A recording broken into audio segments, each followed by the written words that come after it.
So I'm saying screen share करिए. एक minute रुकना. द रोल नंबर जो है वो 23 49 41 53 52 65 25 34 ये सब है जिनको प्रेजेंटेशन करना है. आप क्विक करिए, ठीक है ना. स्क्रीन शेयर करना अलाउ करना पड़ेगा मुझे. हाँ, अलाउड एंड रीनेमिंग डिसेबल्ड. आप स्क्रीन शेयर करने से पहले एनोटेशन बंद कर दीजिएगा अपने यहाँ से. Good afternoon ma'am. Good afternoon.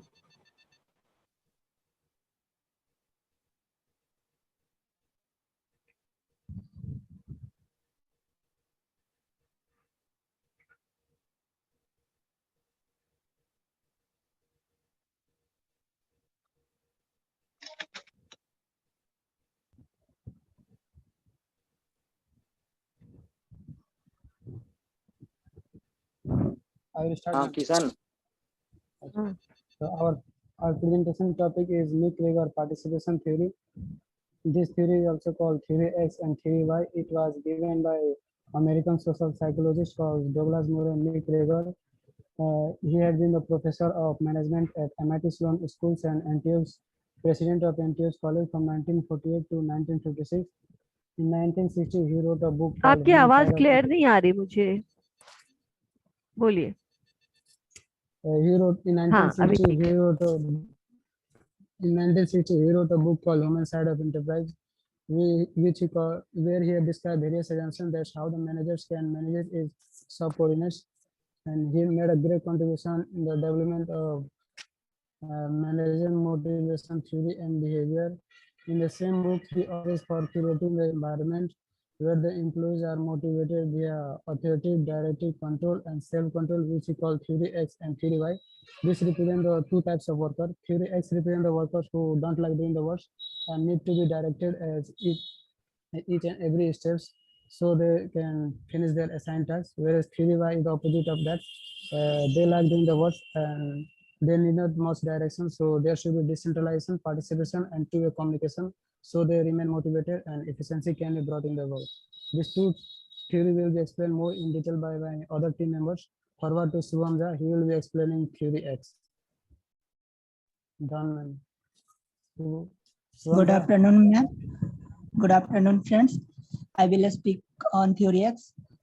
Theory X assumes that employees are naturally unmotivated and dislike working, and this encourages an authoritarian style of management. According to this view must actively to get things done. This style of management assumes that worker first dislike working. मनुष्य स्वभाव से ही कमजोर होता है और वह काम करना पसंद नहीं करता है, अतः उसे टालने की प्रवृत्ति करता है. Second, avoid responsibility and needed to be directed. मनुष्य आमतौर पर आत्मकांक्षी होता है और प्रगति करना नहीं चाहता है. Third, have to be controlled forced to deliver what's needed.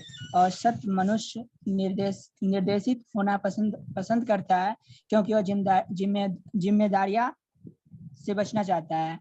Fourth, supervision at every step with control put in palace. मनुष्य की संगठन के उद्देश्य में कोई रुचि नहीं होता है. 5, need to be controlled to produce result. They have no ambition or to work. X organization require many managers, supervisor to control worker. There is little delegation of authority and control. Centralized McGregor that X type of workers are in fact usually the monitor and in mass organizations such as large scale production, X theory management may be required. Next now will speak on Shubham Singh. Thank you for calling me. Now let's start with the theory Y. In theory Y, McGregor kept those employees who finds their work as natural, means they they welcome new techniques and ready to accept challenges. They are self-motivated and self-controlled. They welcome new techniques. They are imaginative, intellectual, and creative. They also make maximum use of their potential to perform their job, and they learn not only to accept the responsibilities but also to seek that responsibility. Actually, we can say that this theory explains a participative style of management. Now, we have discussed the theory X and theory Y one by one. What did we find? We find that theory X and theory Y are the two extreme ends. Means, if we talk, either we talk in the context of attitude, direction, responsibility, motivation, or creativity, we will find the both of the theories are at the two extreme ends. In one hand, in theory X, the employees are having negative attitude, means they feel bored to do the new work. They avoid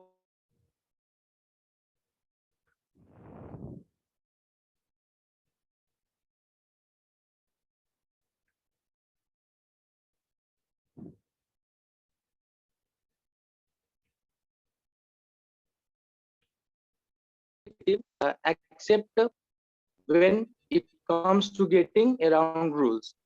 And in on the other hand, in theory Y, the employees take their work with a positive attitude and do their work with the proper interest, and they also do not need too much direction and control over them, and they take any work, any task with the great opportunity and responsibility and perform it well.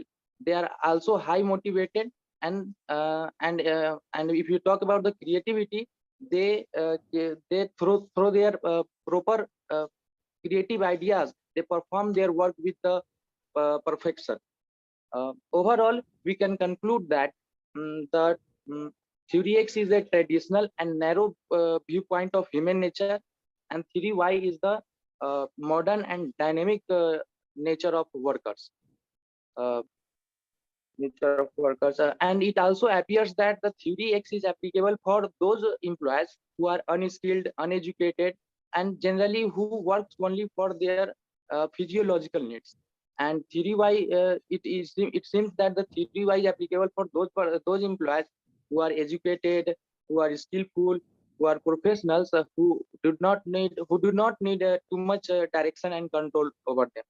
However, there can be exception. It may be possible that a lower level employee is much more conscious and mature than the high level educated employee. Still, these theories are very important, and in the context of understanding the human nature within the organization, and making and designing and in designing the motivational scheme throughout the organization. So the management should use a combination of both these values to improve the motivation among their employees. Thank you. That's all. Good. Thank you so much. Very good. And I must say कि theory X and theory Y पे आप presentation हटा सकते हैं. theory X और theory Y पे अब तक का जितना भी presentation हुआ इसमें ये सबसे अच्छा था. आपने चाहे जैसे भी समझाया, पर आपने बहुत सब कुछ कवर किया. उन्होंने सब कुछ इंग्लिश में पॉइंट पर करके उसको हिंदी में समझाया, जो इनसे पहले बोल रहे थे वो. अभी आपने जो पढ़ा तो पूरा डिटेल था कि थियरी एक्स वाई क्यों है और किस तरह के एम्प्लॉय में कंपैरेटिव स्टडी था. तो मेरे हिसाब से अब तक का जो भी थियरी एक्स वाई पे एक तरीके का ये फेवरेट है अभी तक, मुझे पता चला, क्योंकि सारे बच्चे कल से लेकर आज तक पे थियरी एक्स वाई पे ही प्रेजेंटेशन कर रहे हैं. पर मुझे ये प्रेजेंटेशन काफी डिटेल्ड और काफी अच्छा लगा. आपने हर तरीके से उसको कंपेयर किया. Good, well tried. Next.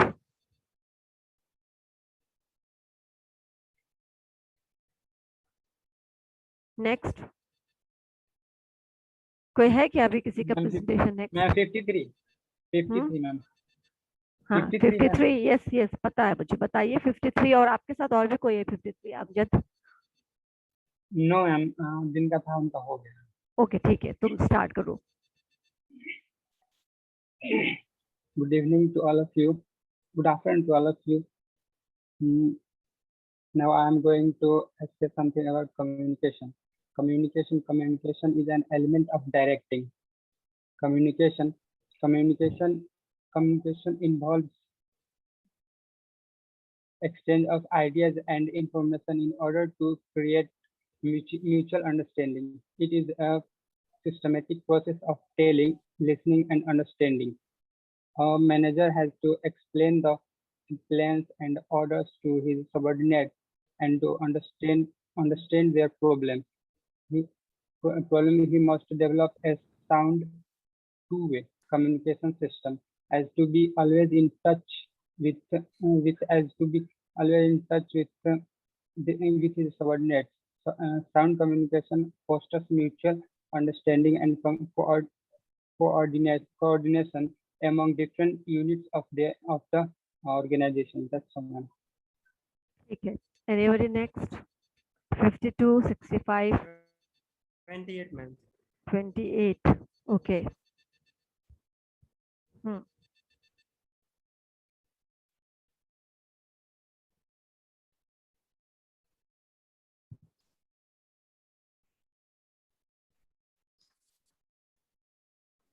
Share करूं? Yes. Okay, ma'am.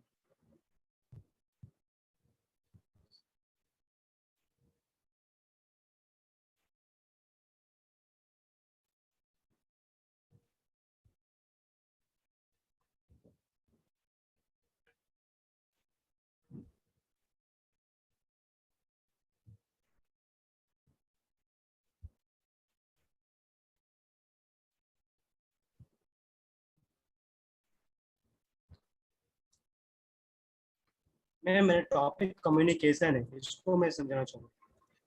Good.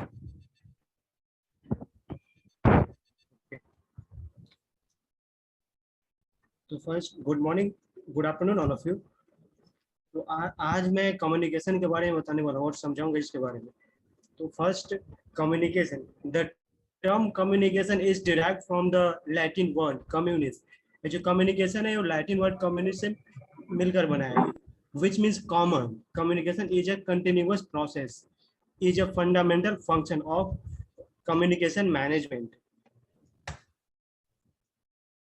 Communication process.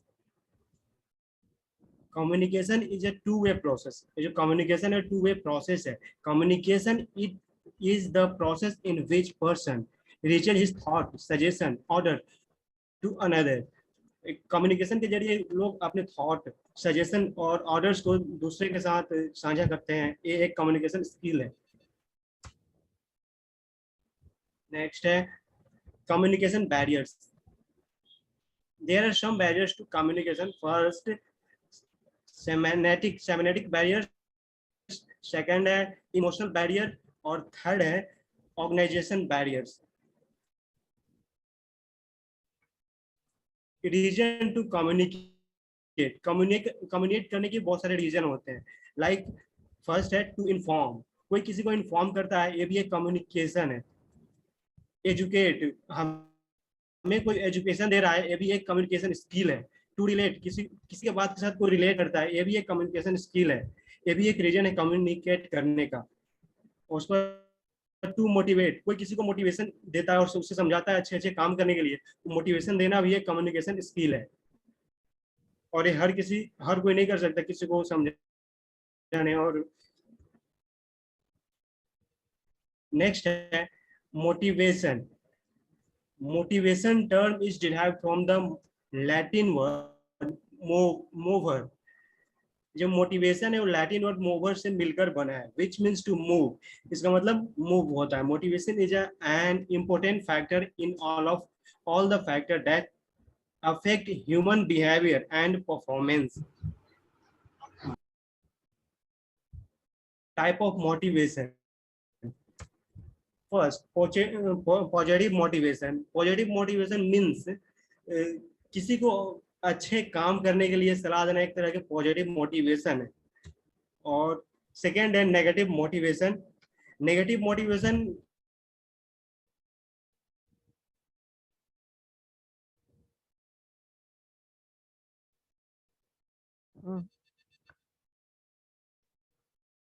आपकी आवाज नहीं आ पा रही शायद.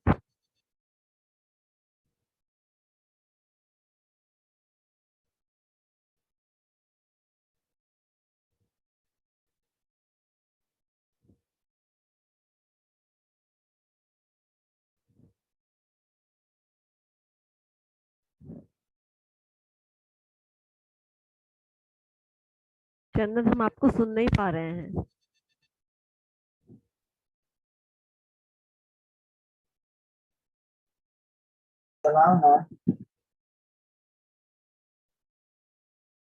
अच्छा ठीक है, उनका लगता है कनेक्शन का ब्रेक हो गया है। इसके अलावा भी कोई है? कोई है जिसका भी है? 7-8 मिनट है हमारे पास अभी मैम इसके कल लिए। देंगे, कल मैम, हम कल आज आज आज की बात कर रही हूँ मैं। आज कोई है? नो? गुड। बुलेट, तुम्हारा भी बचा हुआ है प्रेजेंटेशन। सिंस मैंने आपको आज देखा है yes, आप ma'am. हैं क्लास में, तो मैं आपको याद दिला दूं, प्रेजेंटेशन आपका भी बचा हुआ है, दे दीजिए। यस that मैम, मैं मैं कल दे दूंगा। ठीक है, इंटरनल मार्क्स में दे सकूँ आपको। ओके, तो आज अगर अब कोई नहीं है प्रेजेंटेशन के लिए, तो फिर मैं शुरू करती हूँ टाइप्स ऑफ प्लानिंग से। एक बार रिवीजन भी हो जाएगा। और आप लोगों में से किसी ने किया है क्या प्रेजेंटेशन टाइप्स ऑफ प्लानिंग पे? मैम हम किए थे, रोल नंबर 96 और 62 जो था। ओके, तो मेरे ख्याल से जब अभी मैं बताऊंगी ना, तो आपको थोड़ा ज्यादा क्लैरिटी रहेगा। कुछ नहीं समझ में आया तो आप पूछ सकते हैं, और अगर कुछ आप ऐड करना चाहे तो आप ऐड कर सकते हैं, ठीक है ना। चलिए टाइप्स ऑफ प्लान पे Okay, ma'am. चलते हैं। Planning process.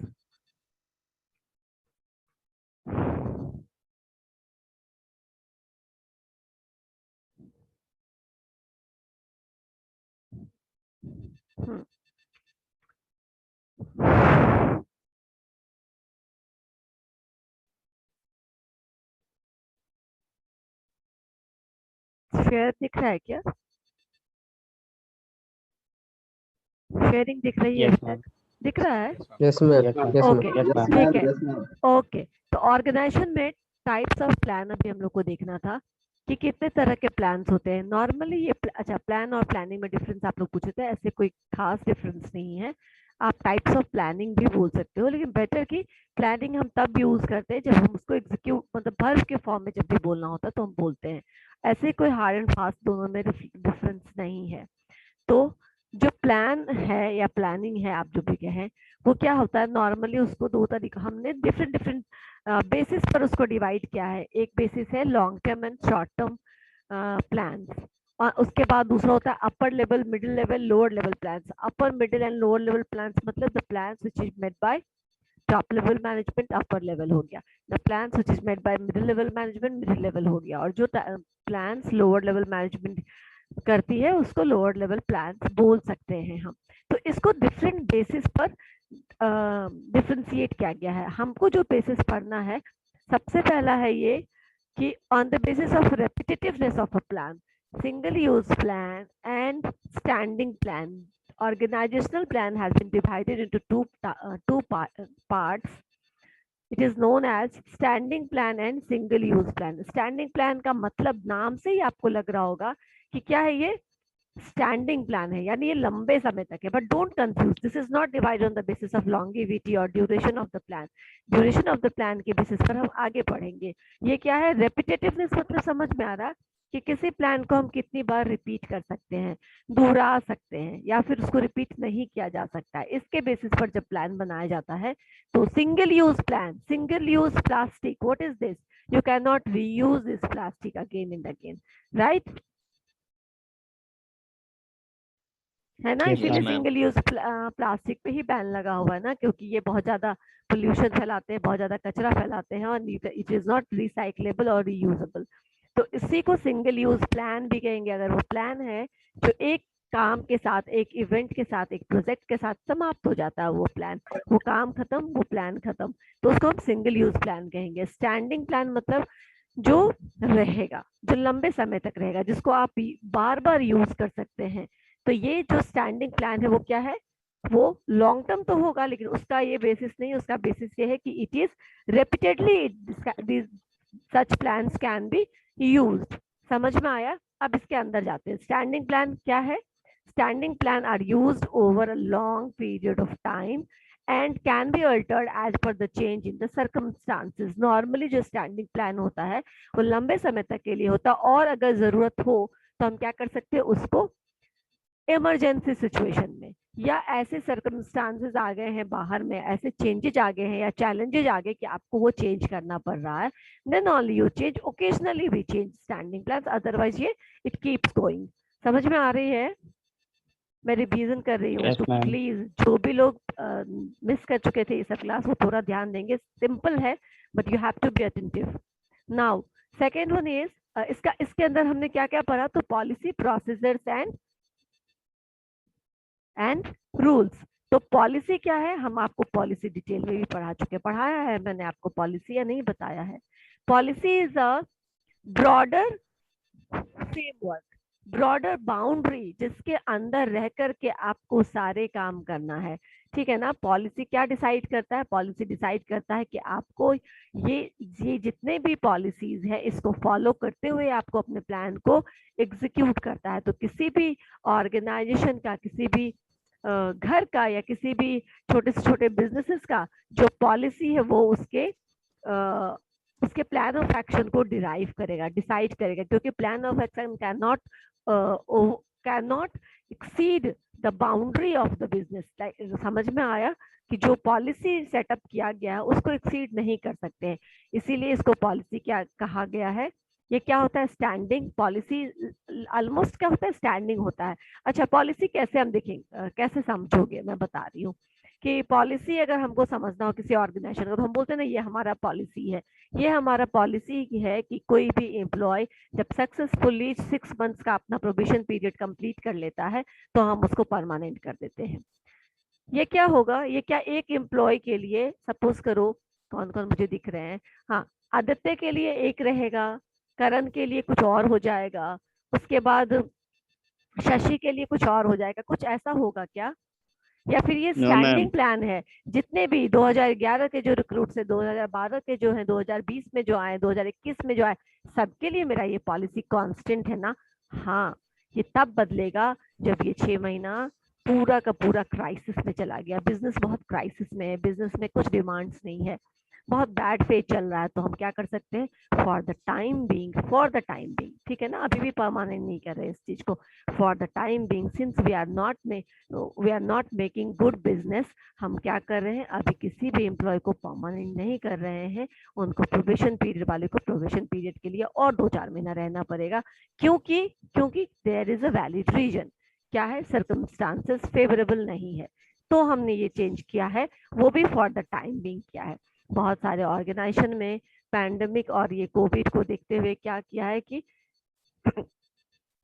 एम्प्लॉयज को हटाया नहीं है, एम्प्लॉयज को रिट्रेंच नहीं किया है, लेकिन नॉर्मली उनका पॉलिसी ऐसा कुछ नहीं है प्रमोशन देने का। हर साल आपको मार्च के बाद प्रमोशन मिलेगा, लेकिन अभी साल ही कुछ और है, समय ही कुछ और है, थोड़ा समझना पड़ेगा। तो ऐसे में हमने क्या किया? हमने किसी को हटाया नहीं, हमने किसी को जॉब से निकाला नहीं, हमने क्या किया? सबकी सैलरी 20% कम कर दी। हो सकता है ये एक पॉलिसी जो थोड़े समय के लिए हो, कंटिन्यूअस नहीं होगा, रेगुलर नहीं होगा, पर ये पॉलिसी में आपने क्या किया? सर्कमस्टांसेस के हिसाब से जरा सा चेंज किया। अदरवाइज आपका जो मार्च में अप्रेजल होगा वो हर बार का फिक्स है। आप 20 साल से काम कर रहे हैं, आपका हर एक साल आपका इंक्रीमेंट हुआ है, भले ही 10% हो, भले ही 20% हो, भले ही 30% हो, depending upon the profit of the organisation as well as depending upon the performance of the employee. समझ में आया पॉलिसी क्यों ये स्टैंडिंग पॉलिसी होगा? और ये पॉलिसी कब चेंज कर सकते हैं? Not every now and then, हमेशा ये चेंज नहीं होगा, हमारे लिए कुछ और, तुम्हारे लिए कुछ और, तुम्हारे लिए कुछ और, ऐसा नहीं होगा। It is consistent. क्यों consistent? Because it gives us guidelines. ये हमको बार बार बताने की जरूरत नहीं पड़ती है, एक बार आपने पॉलिसी जान लिया, आपके ऑफर लेटर में लिखी है, बस अब आपको ये जीवन भर गाइड करती रहेगी कि आप छुट्टियां कब लोगे, आपके लिए ये लीव कब आप इसके लिए एलिजिबल हो जाएगा। प्रोविजन पीरियड के बाद you will be eligible for casual leaves each month, one leave will be allowed to you that you can enjoy without deduction in your salary। तो ये सब पॉलिसीज होते हैं ऑर्गेनाइजेशन का, जो लंबे समय तक चलते रहता है, जो वैलिड होता है, वो एवरी नाउ एंड देन जिसको चेंज नहीं किया जाता है। पॉलिसी समझ में आया? ये आपके बिहेवियर को कंसिस्टेंट रखने के लिए किया जाता है, एक जैसा बनाए रखने के लिए पॉलिसी बनाना बहुत जरूरी है। और ये क्या होता है? एक तरीके से हर एक लेवल ऑफ मैनेजमेंट के लिए, top to bottom level of management के लिए क्या काम करती है? एक गाइडलाइंस का काम करती है, ठीक है ना?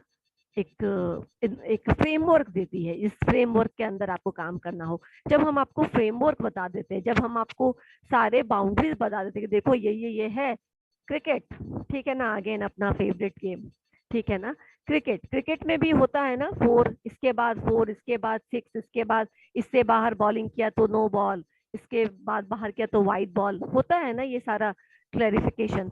क्या है क्रिकेट का वो अपना नियम है, उस नियम को आप every now and then change नहीं कर सकते हैं।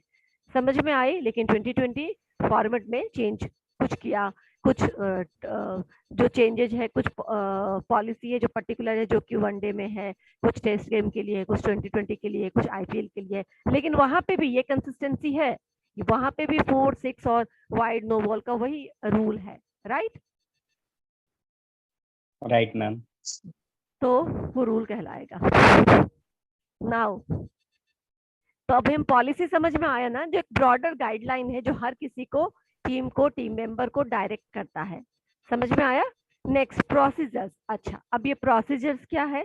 प्रोसीजर्स आपके काम करने का तरीका है, ठीक है ना, वो तरीका, अनलेस अनटिल उस तरीके में कोई निगेटिविटी नहीं है, कोई शॉर्टकमिंग्स नहीं है, कोई कमी नहीं है जो आपको काम करने में परेशान कर रहा है। सबसे पहले हम क्या करते हैं, हमने बहुत बार पढ़ा है कि there can be nth number of methods, किसी काम को खत्म करने का बहुत सारे तरीका हो सकता है। First of all what we decide कि इसमें से सबसे अच्छा तरीका कौन है जो हमको अभी एग्जिस्टिंग रिसोर्सेज में सबसे ज्यादा सूट कर रहा है। And once you finalise that procedure, mute कर लीजिए, जहां कहीं से भी आवाज आ रही है प्लीज म्यूट योरसेल्फ, ठीक है। नाउ प्रोसीजर क्या हो? Procedure are standing plans. ये क्या है? एक तरीके का स्टैंडिंग प्लान है। अगर ये खत्म हो गया तो मैं फिर से एक बार स्टार्ट करूंगी, अटेंडेंस नहीं लिया अभी तक, अटेंडेंस लूंगी मैं बाद में, राइट? तो प्रोसीजर क्या? हाँ बोलो। मेरा प्रेजेंटेशन बीच में ही रुक गया था मैम वॉइस नहीं आ हाँ रहा। चंदन, मेरी आवाज नहीं आ रही क्या? आ रही है मैम। अरे आपके चंदन तुम्हारा रुक गया था, पता चला, मतलब मैंने 1-2 बार तुम्हें आवाज भी दी थी, शायद तुम्हारा कुछ नेट का कनेक्शन था। It's okay, will see it later. Internet problem. हाँ ठीक है, कोई बात नहीं। तो मैं प्रोसीजर पढ़ा रही हूँ। प्रोसीजर मतलब क्या हुआ? किसी काम को करने का तरीका। वंस यू आइडेंटिफाइड कि ये तरीका मोस्ट सुटेबल तरीका है, तो क्या वो तरीका भी हम लोग हमेशा चेंज नहीं करते। आप लोगों को मैंने दिखाया था क्या हुआ प्रोसीजर, जैसे कि कुछ भी एक प्रोसीजर है, चिप्स बनाने का हमने आपको दिखाया था। तो क्या जितनी बार भी वो कंपनी में चिप्स बनेगा, अनलेस एंड अनटिल कोई नया मशीन नहीं आया है, नया टेक्नोलॉजी नहीं इंट्रोड्यूस हुआ है, सेम मेथड रहेगा या उसको वो चेंज करते रहेंगे? Same method ma'am. Same method रहेगा। स्टैंडर्डाइजेशन करना है, मशीनों पे इतना ज्यादा खर्चा किया है, अब क्या करना है? क्वालिटी को मेंटेन करना है, एक जैसा रखना है, स्टैंडर्ड प्रोडक्ट को प्रोड्यूस करना है। तो प्रोसीजर भी क्या होगा? स्टैंडिंग होगा, लंबे समय के लिए होगा, लेकिन लंबे समय से मतलब नहीं इसका।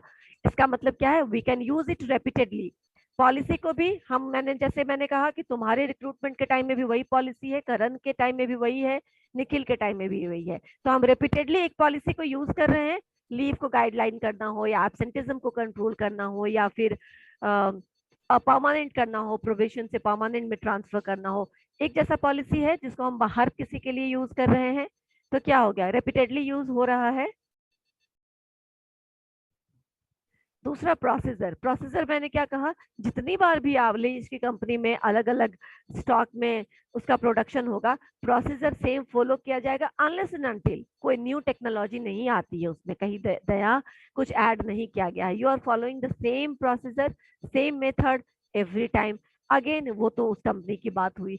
अगर किसी ऑर्गेनाइजेशन में रिपोर्टिंग का एक तरीका एस्टैब्लिश्ड है कि कैसे रिपोर्टिंग किया जाएगा, तो 2 तरीके। एक तरीका ये भी हो सकता है कि juniors will submit their report, give their feedback to the department heads, and all the department heads will collect the reports of their team members and then submit it to the upper level, middle level management, then to the top level management. और इस तरीके से क्या होगा? top level management will come to know the feedback of the lower level management and the top level management. फिर क्या improvement करना है, क्या सजेशंस दिया है क्लाइंट ने या फिर होलसेलर्स ने, वो उनको पता चलेगा, वो चेंजेस कर सकते हैं। रिपोर्टिंग करते किस लिए? यही देखने के लिए करते हैं ना कि हमने जो भी काम असाइन किया था वो काम किस लेवल तक पहुंचा, कितना हुआ, कितना बाकी है, या इसमें कुछ इंप्रूवमेंट की जरूरत है।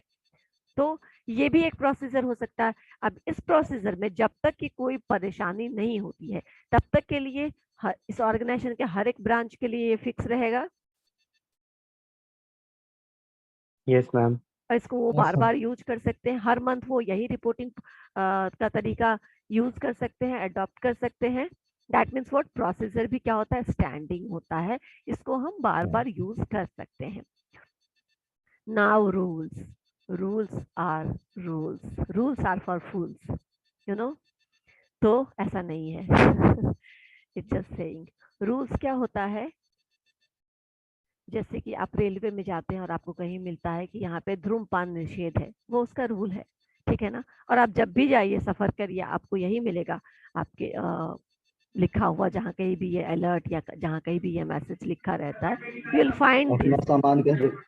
हाँ, अच्छा, यात्रीगण अपने सामान की सुरक्षा स्वयं करें, क्योंकि वो उनका रूल है। अगर आपका सामान भूला जाता तो दे आर नॉट रिस्पॉन्सिबल। आप उनसे नहीं वो लायबल नहीं है आपको वापस करने के लिए, आप उनसे नहीं कलेक्ट कर सकते, रिकवर कर सकते हैं। अगेन एक रूल है, ठीक है ना, जो आप एडवांस में जानते थे, जो आप टिकट खरीदने से पहले जानते थे, तो आपको सतर्क होना चाहिए। तो these are rules. Dress code is rule. आप एविएशन डिपार्टमेंट में चले जाइए, आप हॉस्पिटल्स में चले जाइए, हर एक स्टाफ का अपना अपना यूनिफॉर्म होता है, उनका अपना यूनिफॉर्म कोड है जिसको वो फॉलो करते हैं, रूल है। और क्या ये जितने दिन तुम जाते हो हॉस्पिटल्स में, डॉक्टर्स को अलग अलग जो उनका ओवरकोट होता है वो अलग अलग के कलर में देखते हो? नहीं। No ma'am. आप जेट एयरवेज में चले जाइए, आप इंडिगो में चले जाइए, सबका अपना यूनिफॉर्म कोड है जो उसको फॉलो करते हैं। और ये हर एक के लिए, जो 10 साल पहले रिक्रूट हुआ उसके लिए भी है, जो आज जाएगा उसके लिए भी है। जब तक कि वो कंपनी ये डिसाइड नहीं करती चलो हम आपको चेंज करते हैं, मोनोटोनस हो गया है, तब तक वो सेम रहेगा, वो हमेशा रिपीट होता रहेगा। समझ में आया क्या होता है रेपिटेटिव प्लान, जिसको आप बार बार यूज कर सकते हैं, ठीक है। अच्छा, तो ये Yes, ma'am. हमारे ये जो प्लान्स हुए वो हमारे घर का परमानेंट स्टील वाला प्लेट ग्लास कटोरा हो गया, जिसको आप बार बार धो के यूज करते हैं, राइट, जिस किसी भी कंडीशन में हो यूज करते हैं। अब जो नेक्स्ट है वो सिंगल यूज प्लान है, थ्रो यूज एंड थ्रो जिसको हम बोलते हैं, जो हम पार्टी वगैरह में मंगवाते हैं, पत्तल का मंगवाए या फोम का मंगवाए, हाँ लिखो फेंको, that is single use plan. वो कलम एक बार इंक खत्म और उसको throw it, now it is not going to be use further, right. अब इसको आप फर्दर यूज नहीं कर सकते हैं। ये ऐसे कौन से प्लान्स होते हैं जिसको आप दोबारा यूज नहीं कर सकते हैं?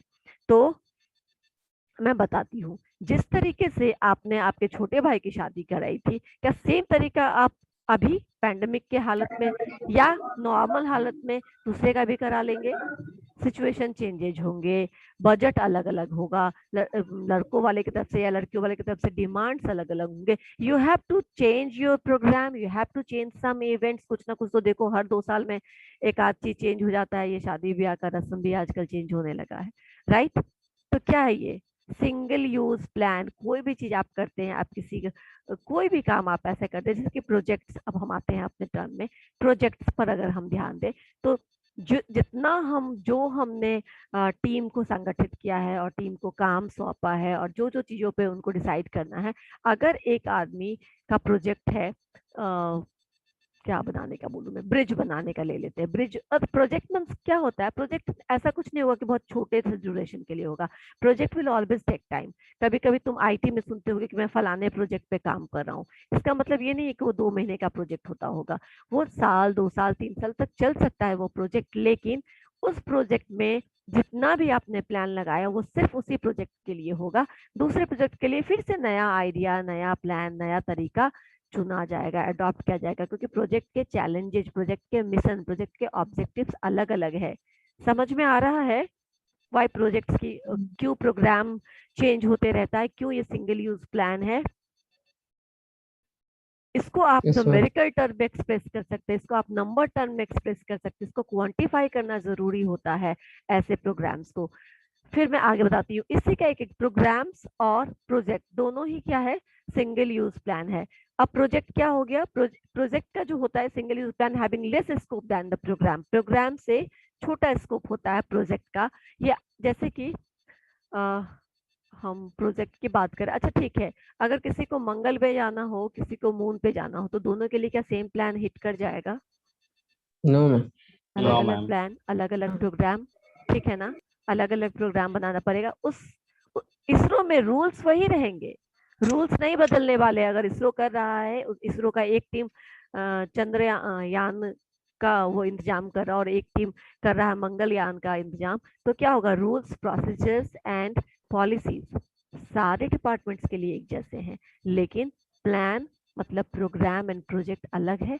अलग अलग प्रोजेक्ट्स के अलग अलग डिमांड्स है, अलग अलग मैन पावर रिक्वायरमेंट हो सकती है, अलग अलग बजट की रिक्वायरमेंट हो सकती है, अलग अलग मटेरियल की रिक्वायरमेंट हो सकती है। तो you have to change these two, right? समझ में आया? Right ma'am. Yes ma'am. अब इतना समझ में आया तो ठीक। इसके बाद अभी प्रोवाइड टू प्लान फील्ड्स छोड़ते हैं और हम अभी ठीक है, ये टाइप ऑफ प्लान शुरू करते हैं। ये दूसरा टाइप्स ऑफ प्लान है। अभी जो हमने टाइप्स ऑफ प्लान पढ़ाया आपको, वो किस बेसिस पे पढ़ाया, जल्दी बोलिए। रिपीटेटिवनेस पर। शाबाश, हाँ, उसको हम कितनी बार Repetitive दोहरा है। सकते हैं, बिल्कुल इसी बेसिस पर था। अब जो ये 4 टाइप्स ऑफ प्लान है जो यहाँ पे है, अच्छा ठीक है, मैं अभी आपको बता दूं, पहले जो हमने आपसे शेयर किया था, मैं आज एक्चुअली ये देख रही थी नोट्स, तो मुझे ऑपरेशनल प्लान में वो वाला जो मैंने आपको पहले पीडीएफ शेयर किया था, उसमें काफी कंफ्यूजिंग लगा मुझे, ठीक है, और बहुत कॉन्ट्राडिक्टरी भी था। तो मैंने उसको चेंज एडिट किया है इससे। मैं चाहूंगी कि आप लोग ये लिख लीजिए, क्योंकि अब उसके लिए अगर किसी ने निकाला है तो कहीं पे भी एक नोट डाउन कर लो, and this will be give you more clear vision, ठीक है ना। क्योंकि वहां पे है कि single use plan and it can be ongoing plan, it can be single use plan, but जो उन्होंने गलत उसमें है वो ये है कि सिंगल यूज प्लान लाइक जो अभी हम लोगों ने पढ़ा है, क्या क्या पढ़ा है सिंगल यूज प्लान में, उन्होंने दे दिया है पॉलिसीज को,